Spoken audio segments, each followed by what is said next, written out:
ऐलान हो चुका है दो बड़े राज्यों का, जहां पर चुनाव का इंतजार था डेट्स का, उसका ऐलान आज हो चुका है। इलेक्शन कमीशन ने महाराष्ट्र में एक फेज के अंदर पोलिंग कराने का फैसला किया है। उसकी 20 नवंबर को उसकी तारीख रखी गई है। झारखंड में दो चरणों में चुनाव होगा, 13 और 20 नवंबर को उसकी तारीख रखी गई है।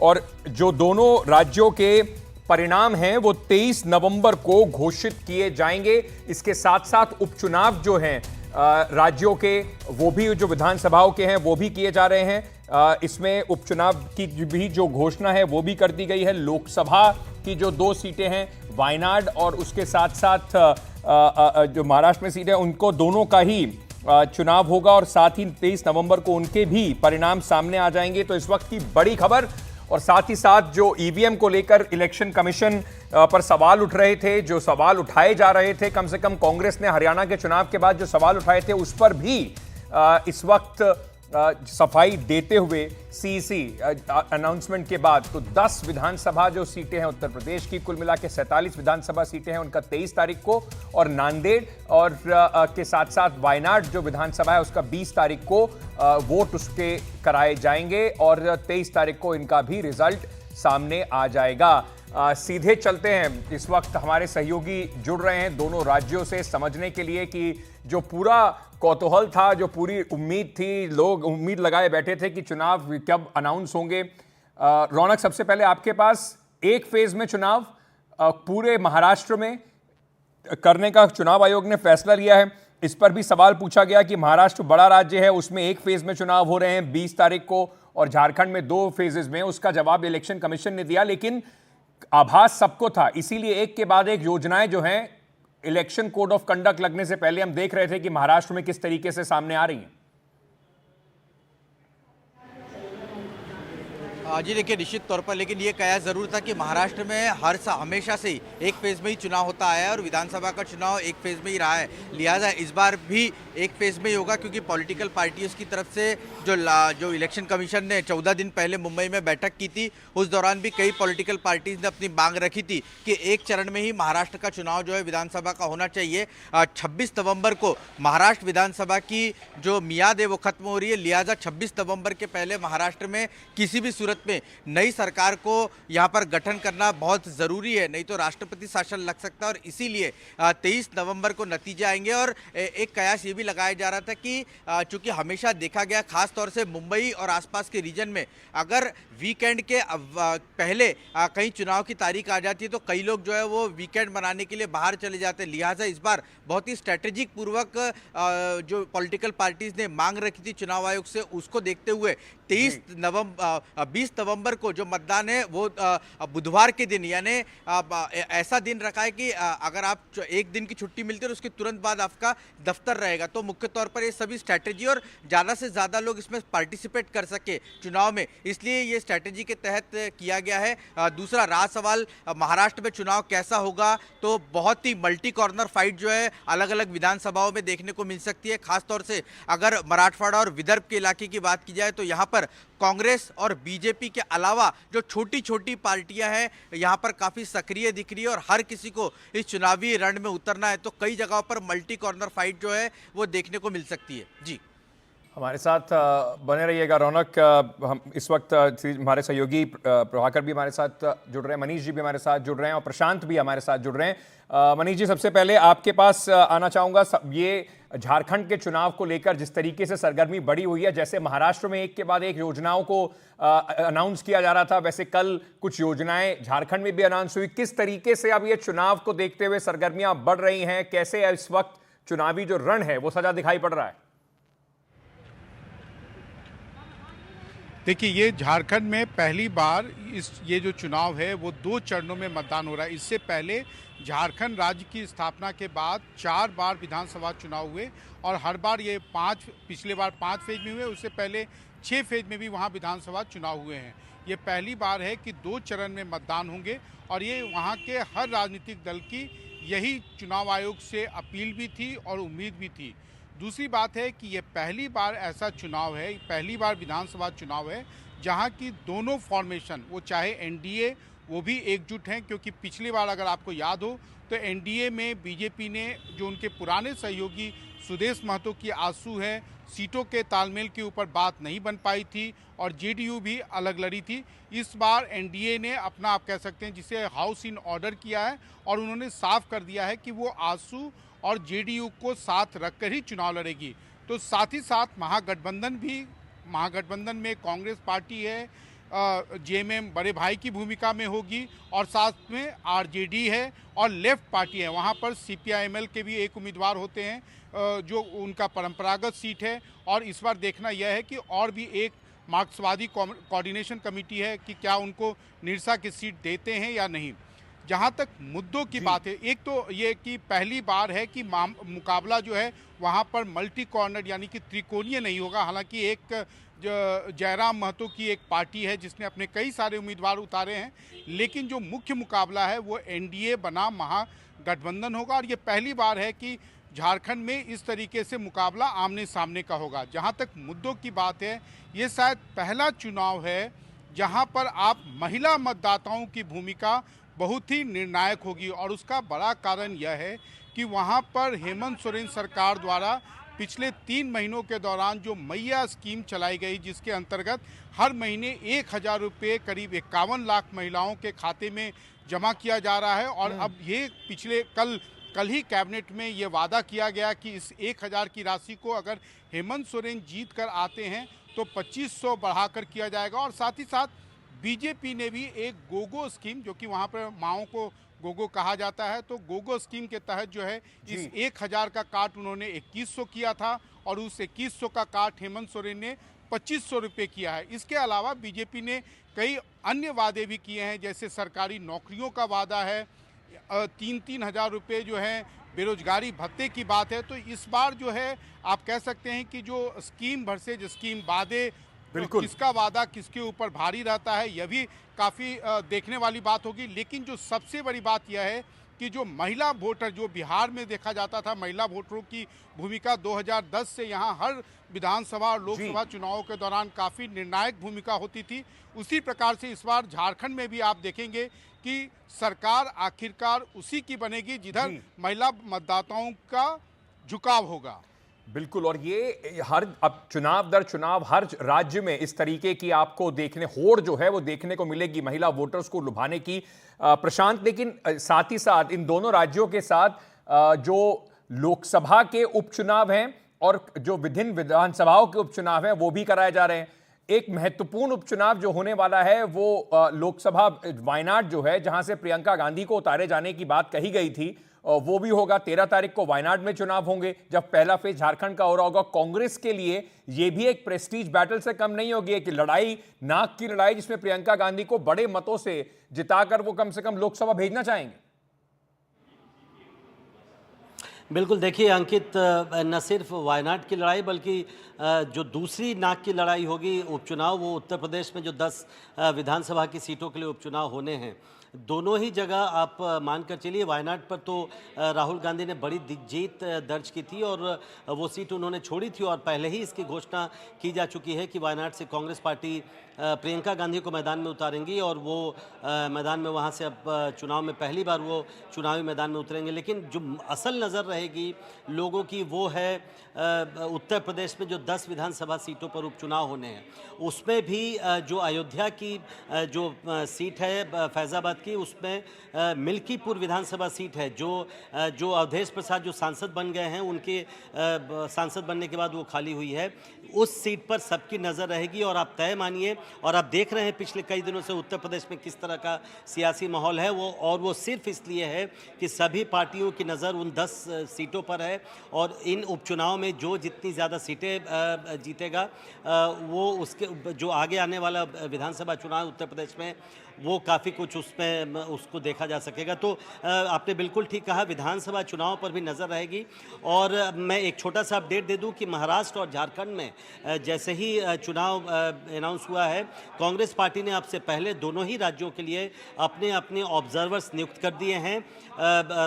महाराष्ट्र बड़ा राज्य है, इसलिए महाराष्ट्र को 5 क्षेत्रों में बांटा गया है और 5 क्षेत्रों के लिए अलग अलग ऑब्जर्वर पर्यवेक्षक नियुक्त किए गए हैं। उनमें अशोक गहलोत हैं, भूपेश सिंह बघेल हैं, सचिन पायलट हैं, तब टीएस सिंहदेव हैं, तमाम जो बड़े नेता हैं, और झारखंड के लिए अधीर रंजन चौधरी, तारिक अनवर और एक और 3 लोगों को वहाँ पर पर्यवेक्षक नियुक्त किया गया है। तो सभी पार्टियां अब हरकत में आ गई हैं। झारखंड के लिए बीजेपी ने भी अपने पर्यवेक्षकों की घोषणा कर दी है। तो अब मैदान तैयार है और अब कुछ ही दिनों के बाद नॉमिनेशन शुरू होगा और चुनावी सरगर्मी और तेज होगी। अंकित, बहुत बहुत शुक्रिया प्रशांत हमारे साथ जुड़ने के लिए, खबर हमारे तक लाने के लिए। लेकिन एक छोटा, रौनक, मैं आपसे एक सवाल पूछना चाहूँगा। महाराष्ट्र में जिस तरीके से इस वक्त दोनों पार्टियां, आज बीजेपी की सीईसी की मीटिंग है, उसमें उम्मीद लगाई जा रही है कि जो कैंडिडेट्स हैं उनके नाम का यहाँ पर चुनाव कम से कम है, जो एक लिस्ट है वो तैयार हो जाएगी। क्या फॉर्मूला दिखाई पड़ रहा है इस वक्त, कम से कम अगर बात करें दोनों धड़ों की, एमवीए की भी और महायुति की भी, सीट शेयरिंग का? जी देखिए, हमें जो सूत्रों के हवाले से खबर मिल रही है, कल बीजेपी की दिल्ली में जो अहम बैठक हुई उसके बाद जो सूत्र बता रहे हैं कि बीजेपी लगभग 158 सीटों पर विधानसभा का चुनाव लड़ सकती है, जबकि उनके अलायंस पार्टनर फिर एकनाथ शिंदे की शिवसेना की अगर बात की जाए तो लगभग 70 सीटें उन्हें दी जा सकती है और अजीत पवार की पार्टी को 50 सीटें जो है विधानसभा की दी जा सकती है। और जो 10 सीटें बचती है वो छोटे जो अलायंस पार्टनर है महायुति गठबंधन में, उनके लिए छोड़ने का फैसला हो सकता है। ये हमारे सूत्रों के हवाले से हमें खबर मिल रही है। और अगर महाविकास आघाड़ी की बात की जाए तो अभी भी लगभग 58 ऐसी सीटें हैं जहां पर पेच फंसा हुआ है। उसको लेकर मुझे लगता है आने वाले 1-2 दिनों में इस पर भी जल्दी फैसला हो जाएगा, क्योंकि 29 तारीख को नॉमिनेशन भरने की आखिरी तारीख है। तो बहुत जल्दी गतिविधियां महाराष्ट्र में बदलती हुई आपको नजर आ जाएगी। लेकिन मुख्य तौर पर जो मुझे लग रहा है कि दोनों, अगर इस चुनाव की बात की जाए तो भले ही महाविकास आघाड़ी बनाम महायुति के बीच में लड़ाई हो, लेकिन सबसे बड़ी जो बात दिख रही है वो यही दिख रही है कि मुख्य तौर पर कि इसमें जो एक्स फैक्टर है वो एक्स फैक्टर एक तो लाडली बहन योजना और दूसरा मनोज जरांगे पाटिल रहने वाला है। मनोज जरांगे पाटिल अगर चुनाव लड़ते हैं तो ये सीधा मैसेज देखने को मिलेगा कि महाविकास आघाड़ी के वोटों में जो है कहीं ना कहीं बंटवारा देखने को मिल सकता है और इसका सीधा फायदा महायुति को दिखेगा। जी मनीष जी, एक सवाल आपसे ये भी समझना चाहेंगे कि जैसे कम से कम झारखंड का जो चुनाव है बहुत कांटे की टक्कर के तौर पर देखा जा रहा है। मतलब कहीं पर जिस तरीके से पहले कयास लगाए जा रहे थे, कम से कम हरियाणा से पहले, कि बीजेपी के लिए हरियाणा में और महाराष्ट्र में मुश्किल होगी, हरियाणा जीतने के बाद बीजेपी में एक नए तरह की ऊर्जा, एक नए तरह का उत्साह भी देखने को मिल रहा है। उसका असर आप झारखंड पे देख रहे हैं? देखिए, निश्चित रूप से हरियाणा में जिस प्रकार से बीजेपी की जीत हुई है तो उसका असर ना केवल झारखंड बल्कि महाराष्ट्र में भी देखने को मिल रहा है। हाँ, इसलिए झारखंड में इसलिए भी इसका ज़्यादा असर देखने को मिल रहा है। उसका एक बड़ा कारण यह है कि झारखंड में जो चुनाव होते हैं वो हमेशा क्लोज होते हैं। हरियाणा जैसा हरियाणा में 90 सदस्यों की विधानसभा थी, झारखंड में 81 सदस्यों की विधानसभा है। और यहाँ पर देखा गया है बहुत सारी सीटें ऐसी होती हैं जहाँ पर जीत और हार का जो अंतर होता है वो 500 वोट से 5000 के बीच होता है। और अब बीजेपी को ये उम्मीद है कि जो झारखंड में इस बार जब हरियाणा के रिजल्ट के बाद वो जा रहे हैं, उनके कार्यकर्ता और खासकर उनके वोटर कहीं ना कहीं ज़्यादा चार्ज्ड हैं और वैसे जो क्लोज कंटेस्ट वाली सीट हैं उनको वो अब जीत में परिवर्तित कर सकते हैं। ये एक आप कह सकते हैं कि हरियाणा के बाद एक जो न्यू फाउंड कॉन्फिडेंस है वो उनके काडर में, उनके नेताओं में देखने को मिल रहा है। लेकिन वो ये भी जानते हैं, वो भली भांति इस सच से भी परिचित हैं कि जो हेमंत सोरेन हैं वो इनकम्बेंट गवर्नमेंट है। जनरली वहाँ पर यह देखा गया है कि 5 सालों के बाद जो सिटिंग गवर्नमेंट होती है उसके खिलाफ बहुत ज़्यादा एंटी इनकम्बेंसी होती है। लेकिन जिस प्रकार से हेमंत सोरेन ने सत्ता में आने के बाद, जेल से रिहा होने के बाद उन्होंने एक बार फिर से मुख्यमंत्री पद की कुर्सी संभाली और जिस प्रकार उन्होंने पिछले 2-3 महीनों के दौरान हर वर्ग को जो भी नाखुश था उसके लिए कहीं ना कहीं कुछ पैकेज दिया। खासकर उनकी जो ये मैया स्कीम है, किसी को शायद भरोसा नहीं था कि झारखंड में इस प्रकार से इसे ज़मीन पर इम्प्लीमेंट किया जाएगा। तो उनको ये मालूम है कि हेमंत सोरेन की लोकप्रियता भी कहीं ना कहीं बरकरार है, जिसके कारण उनके खिलाफ जो है उतना ज़्यादा एंटी इनकम्बेंसी देखने को नहीं मिल रहा है। और ये भी वो जान रहे हैं कि हेमंत सोरेन को कुछ मुश्किलें कांग्रेस पार्टी से हो सकती थी, क्योंकि कांग्रेस पार्टी अगर हरियाणा जीतती तो निश्चित रूप से वो अपना बार्गेनिंग पावर उनका और अधिक बढ़ता। लेकिन हरियाणा की हार के बाद एक तरह से आप कहिए कि हेमंत सोरेन काफ़ी राहत की सांस इसलिए ले रहे हैं कि अब कांग्रेस पार्टी को वो जो भी कहेंगे कांग्रेस पार्टी उस बात को सुनने के लिए, मानने के लिए मजबूर है। वो कहीं अलायंस से दूर नहीं जा रही है। तो एक तरह से आप कह सकते हैं कि बीजेपी को फायदा है, लेकिन साथ ही साथ महागठबंधन में हेमंत सोरेन को भी हरियाणा के रिजल्ट का काफ़ी ज़्यादा उनके लिए काफ़ी ये पॉजिटिव इम्पैक्ट रख रहा है। बहुत बहुत शुक्रिया हमारे साथ जुड़ने के लिए रौनक, मनीष जी आपका भी।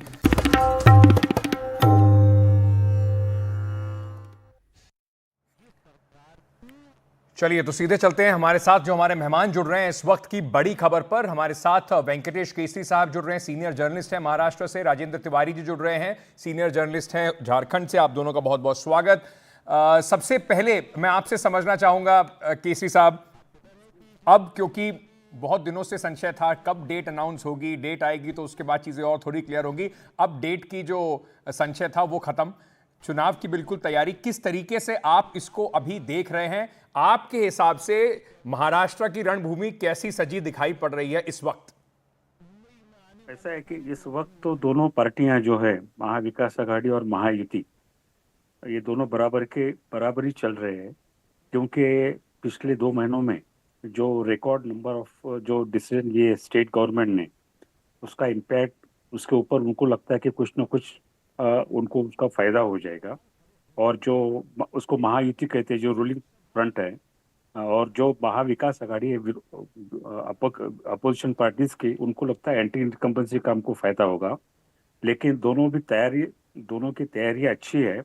अब चुनाव में वो सिलेक्शन ऑफ कैंडिडेट किस तरीके से करेंगे उसके ऊपर बहुत कुछ निर्भर होता है। महाराष्ट्र पिछले 5 साल में महाराष्ट्र ने बहुत कुछ देखा है, बहुत कुछ सहा है। 5 साल में 3 चीफ मिनिस्टर देखे हैं, 4 डेप्यूटी चीफ मिनिस्टर देखे हैं, 2 असेंबली के स्पीकर देखे हैं, और उसके बाद में 2 पार्टियां की टूट देखी है, उनके सिंबल गए और सत्ता में परिवर्तन हुआ है। बीच में सुप्रीम कोर्ट का जजमेंट भी आया है। अभी भी जो एमएलएस के डिस्क्वालिफिकेशन के जो केसेस है सुप्रीम कोर्ट में पेंडिंग है, अभी तक उसका कुछ उन्होंने डिसीजन, उसको कुछ जजमेंट नहीं दिया है। तो कहने का मतलब ऐसा कि एक तरफ एंटी इनकम्बेंसी है, दूसरी तरफ जो लोग सरकार में है उन्होंने पूरी तरीके से जो निर्णय लिए है वो ज़्यादा लाडली बहना, जिसको मराठी में कहते हैं कि लाड़की बहन, इसके ऊपर निर्भर है और बहुत सारे डिसीजन लिए। अभी कुछ समय पहले उन्होंने बोनस भी अनाउंस किया है गवर्नमेंट एम्प्लॉयज़ को।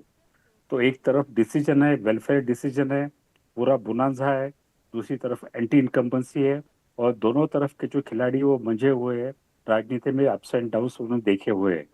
तो आप करना कि किसके फेवर में वेव है, ऐसी नहीं है, ऐसी बात नहीं है।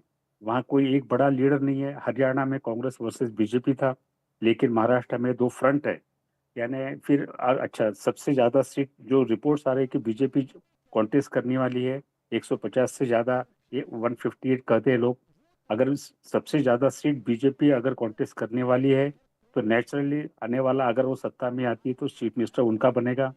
तो उसके बाद में फिर एकनाथ शिंदे और अजित पवार का क्या फ्यूचर है, इसका भी अभी आने वाले दिनों में पता चलेगा। फिर अमित शाह जी की जो मीटिंग हुई थी महाराष्ट्र में, उन्होंने कहा था कि 2019 में बीजेपी अपने ताकत पे महाराष्ट्र में आएगी। इसका मतलब है कि जो अलायंस का जो एक्सपेरिमेंट है वो सिर्फ 5 साल का है। तो ये भी बातें लोगों के सामने आएगी। फ्लोटिंग वोटर्स और अर्बन वोटर्स, ये भी एक फैक्टर रहेगा। मराठा और ओबीसी के अंदर दरार है महाराष्ट्र में, पूरे स्टेट डिवाइड हुआ है। तो उसका परिणाम किस तरीके से होगा ये आने वाले कुछ दिनों में पता चलेगा। लेकिन ये बात सच है कि जैसे पॉलिटिकल पार्टीज तैयारी में है, वैसे सोशल इंजीनियरिंग भी पता चलेगा। तो महाराष्ट्र में आज जो चित्र दिखाई दे रहा है वो बराबरी का दिखाई देता है। राजेंद्र तिवारी जी, मैं आपसे ये समझना चाहूंगा कि क्या झारखंड में इस बार अलग क्या आपको चुनाव में नजर आ रहा है? एक बड़ा फोकस महिला वोटर पर आपको दिखाई पड़ रहा है, पर क्या हेमंत सोरेन जिस तरीके से उनके साथ पिछले कुछ महीनों में घटनाक्रम रहा, जेल गए, बाहर आए, दोबारा से मुख्यमंत्री बने, चंपाई सोरेन अलग हो गए, उसके बाद से क्या आपको झारखंड का इस वक्त किस तरीके के समीकरण बनते दिखाई पड़ रहे हैं? दरअसल अगर झारखंड को देखा जाए, जो आप अंतर कह रहे हैं 2019 से अगर कंपेयर करें, तो 2019 में उस समय की सरकार के खिलाफ जबरदस्त एंटी इनकम्बेंसी थी। उस समय सरकार थी यहाँ भारतीय जनता पार्टी की, रघुवर दास यहाँ चीफ मिनिस्टर थे, वो खुद अपना चुनाव हार गए थे। तो लेकिन अंतर यह है, इस बार वो एंटी इनकम्बेंसी नहीं है। हेमंत सोरेन ने उसे कंटेन किया है, खासतौर पे अपनी दूसरी पारी में। अभी जब लौट के आए और चंपई को हटा के वो चीफ मिनिस्टर बने, उसके बाद जितनी तेजी से उन्होंने एक आप ये कह सकते हैं कि एक अच्छा वोटर्स का एक अच्छा उन्होंने कोलिशन बनाने की कोशिश की है, जिसमें महिलाएं सबसे इंपॉर्टेंट भूमिका में हैं। आपके रिपोर्टर भी वो बात कह रहे थे। तो एक तो बड़ी चीज ये है कि मैया जो स्कीम है हेमंत सोरेन की, और गोगो दीदी स्कीम है भारतीय जनता पार्टी की, जो उन्होंने अनाउंस किया अगर उनका सरकार आएगी तो वो करेंगे। लेकिन मैया को उन्होंने अपग्रेड कर दिया हेमंत सोरेन ने कि दिसंबर में हम 2500 रुपए देना शुरू कर देंगे।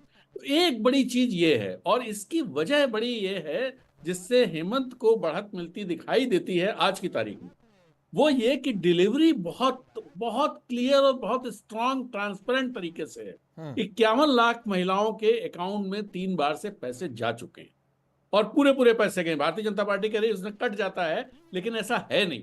तो एक बड़ा स्ट्रांग पॉइंट ये है। दूसरा जो है, एक जो स्ट्रांग पॉइंट है जिस अब देखना पड़ेगा वो कैसे प्ले करता है, वो ये कि इस चुनाव से पहले या लोकसभा चुनाव को अगर आप देखें, तो लोकसभा चुनाव में जो आदिवासी सीटें थी, सारी आदिवासी सीटें, 5 सीटें इंडिया गठबंधन ने जीती।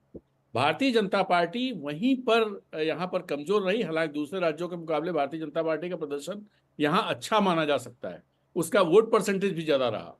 लेकिन ये एक बड़ा पॉइंट है, देखना पड़ेगा कि जो 27 सीटें हैं, खासतौर पे आदिवासी वाली सीटें हैं, उनको छोड़ के कई ऐसी सीटें भी हैं जिन पर आदिवासी एक बहुत ही निर्णायक भूमिका में रहते हैं। तो उन सीटों पर नजर रखने की जरूरत होगी कि वो सीटें किस तरह से सामने आती हैं, वहां किस तरह से चीजें अनफोल्ड होती हैं। दूसरी बात यह कि भारतीय जनता पार्टी जिन नैरेटिव्स को खड़ा कर रही है, वो नैरेटिव्स कितना लोगों के बीच में जगह बना पाते हैं। सबसे बड़ा नैरेटिव उनका घुसपैठियों का है जी। तो देखना होगा कि वो नैरेटिव किस तरह से यहाँ पर खड़ा होता है। ठीक है। अभी तक उस तरह की चीजें नहीं दिखाई दे रही। एक डेटा मैं शेयर करना चाहूंगा, अगर आप थोड़ा समय दें मुझे। तो दरअसल जब 2019 और इस बार का अंतर एक बात करने के लिए, 2019 के लोकसभा चुनाव में जब भारतीय जनता पार्टी ने 14 में से, मतलब एनडीए ने 14 में से 12 सीटें जीती थी, उस समय 57 सीटों पर, विधानसभा सीटों पर भारतीय जनता पार्टी ने बढ़त कायम की थी लोकसभा चुनाव जी। और इस बार लोकसभा चुनाव में उसने 52 विधानसभा सीटों पर बढ़त कायम की है, भारतीय जनता पार्टी मतलब एनडीए ने। लेकिन विधानसभा चुनाव में 2019 में जो नतीजे आए, वो नतीजे बिल्कुल अलग थे। भारतीय जनता पार्टी सिर्फ 25 सीटें जीत पाई और इंडिया गठबंधन को 46 सीटों पर विजय मिली। बिल्कुल, ये एक इंपॉर्टेंट डेटा है। कहीं ना कहीं ये कई सारे इलेक्शन इस बात की गवाही देते हैं कि किस तरीके से लोकसभा में जो परिणाम आते हैं वो बिल्कुल विधानसभा तक आते आते स्थानीय मुद्दे हों, स्थानीय चेहरे हों, स्थानीय नेताओं की, और किस तरीके से पॉलिटिकल पार्टीज की स्ट्रैटेजी है। क्योंकि अगर हरियाणा के चुनाव की अगर बात कर लें, तो लोकसभा में जो नतीजे आए थे उससे कम से कम 44-42 का दिखाई पड़ रहा था कांग्रेस और बीजेपी का, लेकिन वो बिल्कुल पलट नतीजे आपको दिखाई पड़े जब चुनाव के नतीजे सामने आए। मैं आप दोनों से दरख्वास्त करूंगा, बने रहिए हमारे साथ। एक छोटा सा ब्रेक लेके वापस थोड़ा सा इस पे और चर्चा करेंगे, गहन कोशिश करेंगे समझने की और दर्शकों को समझाने की कि इन दोनों चुनाव का प्रभाव कितना पड़ने वाला है, ना सिर्फ महाराष्ट्र पर उसके आगे देश की राजनीति पर भी इनकी दस्तक बहुत बड़ी होने वाली है। छोटा सा एक ब्रेक लेके वापस आ रहे हैं, बने रहिए हमारे साथ।